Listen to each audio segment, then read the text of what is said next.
A good Southern slaw is just something you need to know how to make. This top-rated recipe at Allrecipes is a Southern-style coleslaw, meaning it's gonna be a little bit sweeter and super creamy. I'll start by shredding up a head of cabbage. I like some really thin shreds of cabbage as well as some chunkier bits because I like the crunch that they give.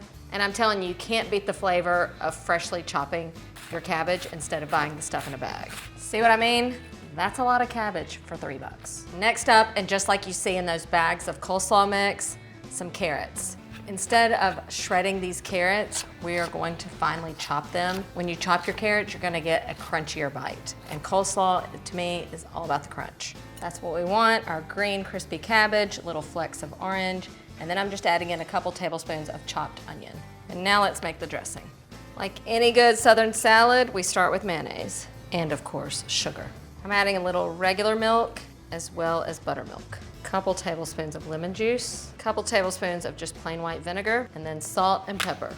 Whisk it until it's smooth and all the sugar has dissolved. Over the slaw it goes, and you want this to sit for at least a couple hours. That way everything has a chance to come together. It's gonna soften the cabbage a little bit. Time to dig in, and I'm pairing this with fried chicken.